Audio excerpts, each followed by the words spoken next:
Now, here's Bill.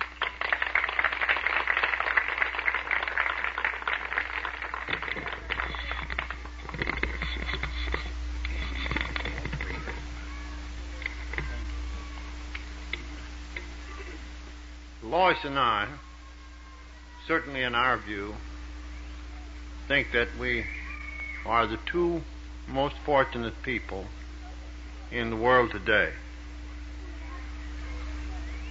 And we have our reasons. And these reasons are rooted in the miracle of AA, now enlarged and succeeded to by Al-Anon.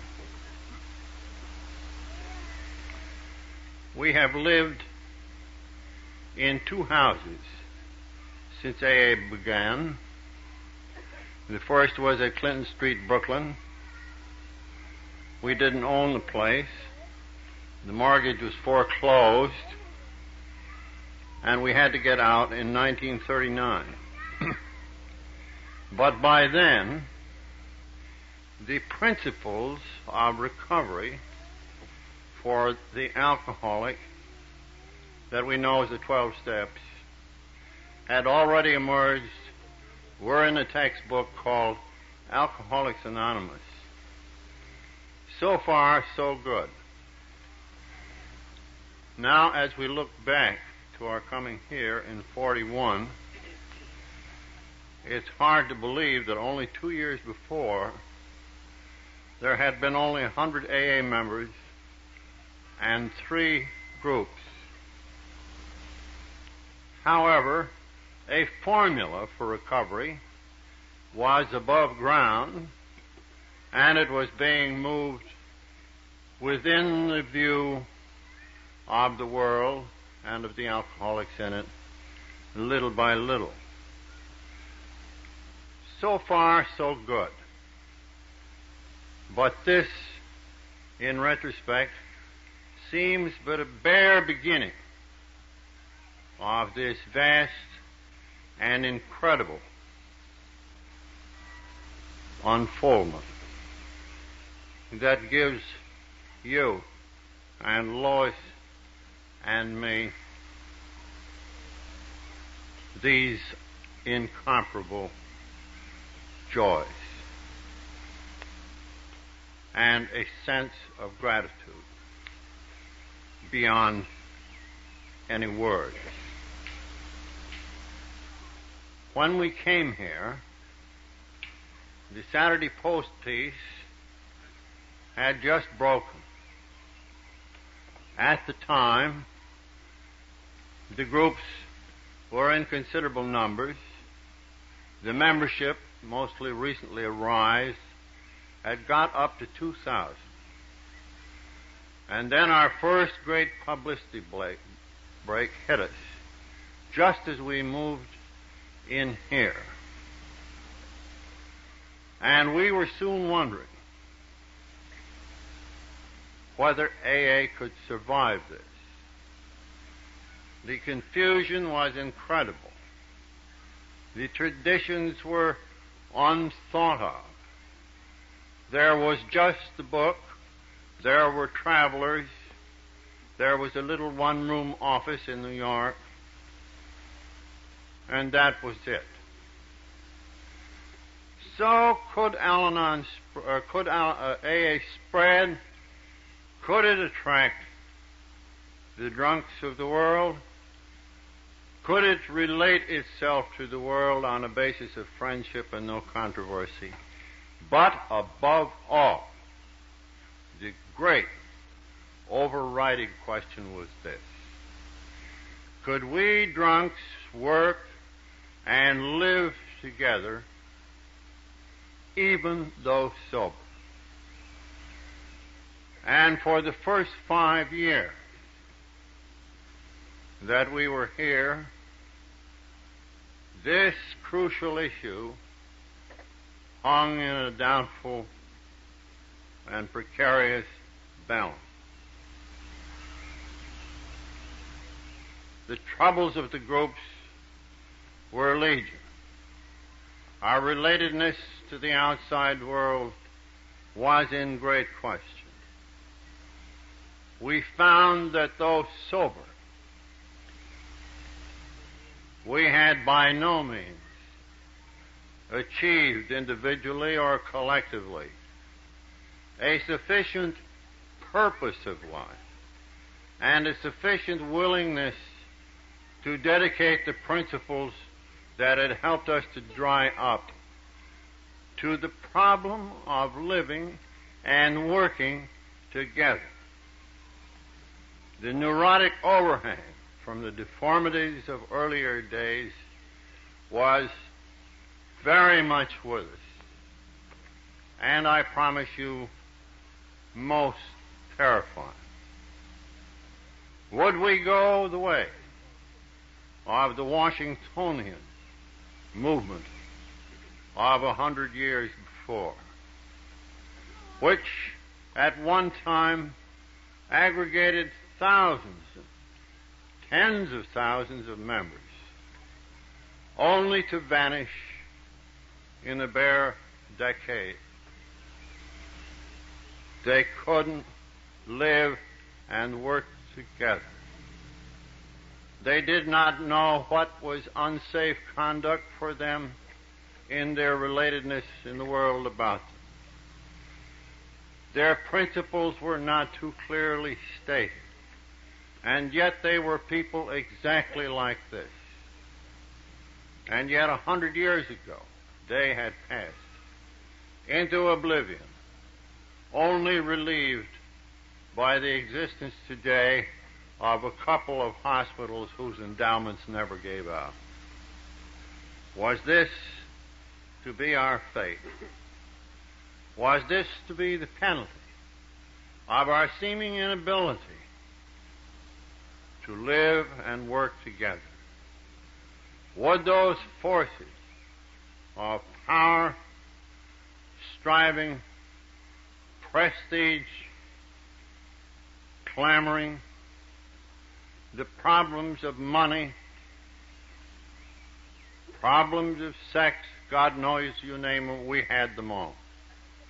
We still have them, but they're manageable. Then it seemed that they weren't. Well, as you know, at this house, in a sense, we look out upon the world of AA. Because of our lines of communication through Lois's office and mine, we are more in the center of the thing than anyone else, perhaps. I think somebody remarked that since 1950, we have had maybe 40 of these large meetings here in the yard. First touching upon AA in the conference, and now upon both. And on those meetings, it has never rained, and the skies have always been fair. However, this wasn't exactly true of the AA weather between 1940 and 1950. By and by, especially with the advent of the AA conference, the emergence of the tradition as a new force for unity and harmony and functioning, we began to feel as a society a certain security, and this was reflected among us in the feeling of personal security. But there was still one great pioneering job to be done.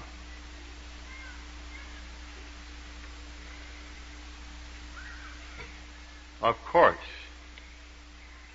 we alcoholics had related to each other better, to the world about us better. We had got to function better. The principles of doing these things had become clear. But there wasn't. But there was one thing not at all clear. Would we be able to function as families? And as everyone knows, the foundation of all society throughout the world, good or bad, rests squarely on the family. Can the family function? Can it communicate one with the other? Has it a compelling enough purpose? Will the forces that tend to rend us all seize upon the family?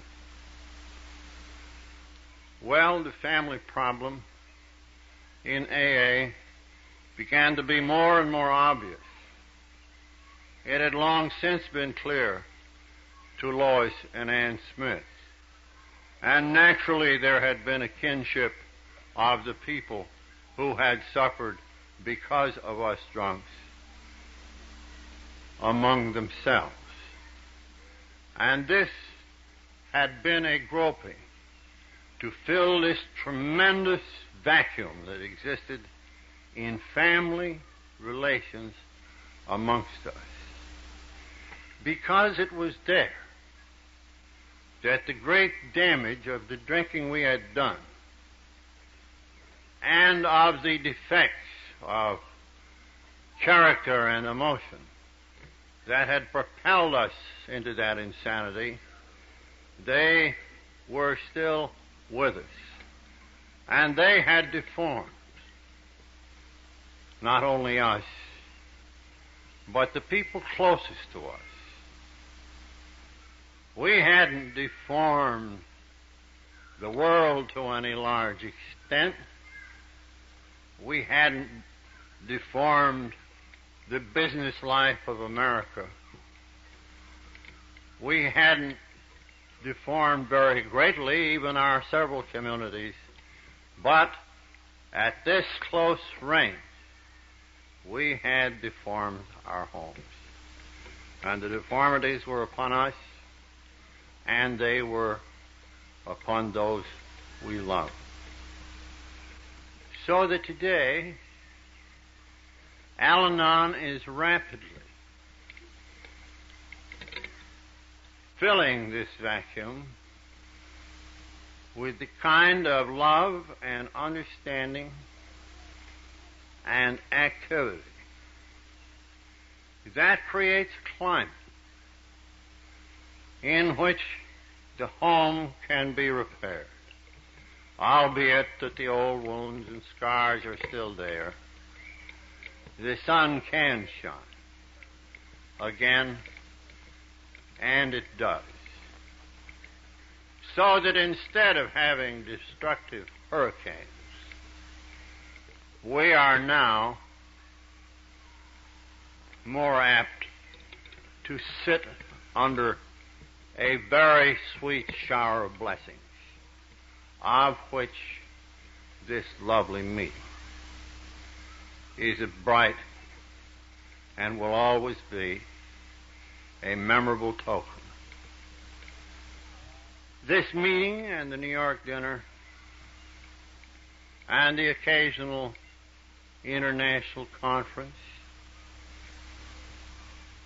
these are the times that we see you and feel you and touch you. Because of our singular position in the society, we are in a sort of isolation. In a sense, this is no beef or complaint, but it is fact. And this is the one of the times that we not only hear about the world of AA or learn of it by second hand. Your coming enables us, as of the old time, to see and hear and touch and feel the great world of our society. and your great part in it, of Al-Anon. Dolores joins me in saying, may God bless Al-Anon and keep it and you always. Thank you.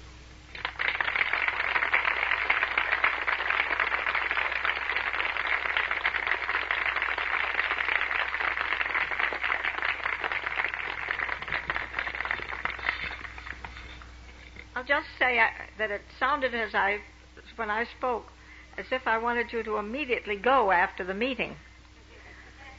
You can stay as long as you want to, but just those little reminders that I did mention any time can be done. So, we'll look forward to seeing you all next time, and thanks for coming.